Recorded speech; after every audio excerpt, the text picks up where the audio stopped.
and not only linearly saying that, okay, if I give a proper keyword, I should get items. That is not just sufficient. We have to test our test code. So that is the ultimate aim, right? So right now, mouse is surfacing 6 items. What if 10 items were actually present and only 6 items are shown in the website? So that is where I'm simulating the error conditions with 10 items for mouse, whereas 6 items are being displayed. So that my script should be sensitive enough to detect that kind of an anomaly, right? So that is what I'm aiming at. And expected condition is for invalid keyword. Expected is no results, which is acceptable behavior. I can even pronounce that as a pass condition if no results are found is displayed for items for which no records are actually found. So this is what it is. Many capabilities of the tool, like the parameterization, any automation tool for that matter.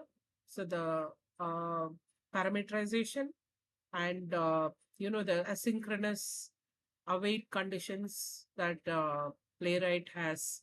It's a very good concept, which is even not available in Selenium, where the parallel kind of processing happens, and we have the error handling try catch blocks.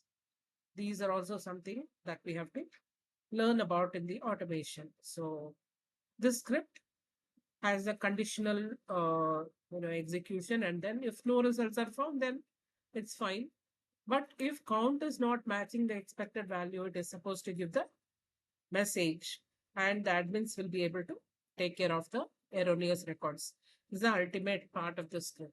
Okay, so this is when we execute this script. Let us just check this out. I have 10 items that I'm expecting it to surface if I run the script, but actually it will surface only 6 items for the mouse, in which case it is something that the admins will have to look for. The records which are missing, they have to go and correct it at the record level.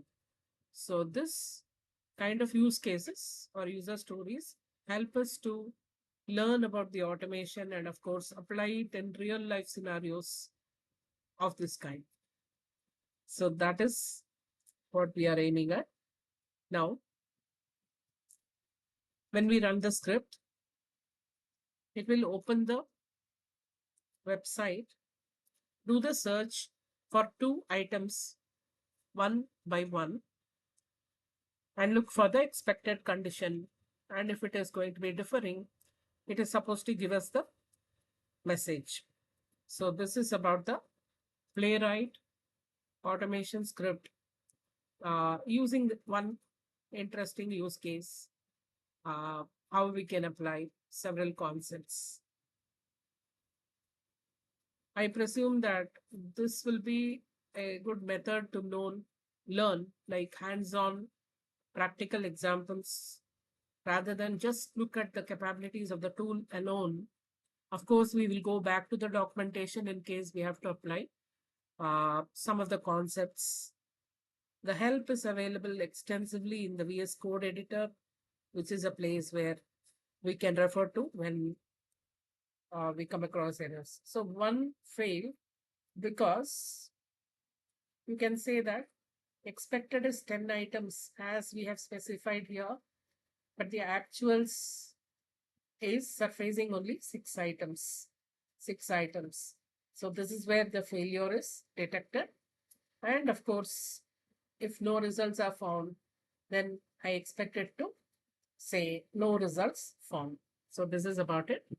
Hope you had a insight into the Playwright automation tool and the using the use case.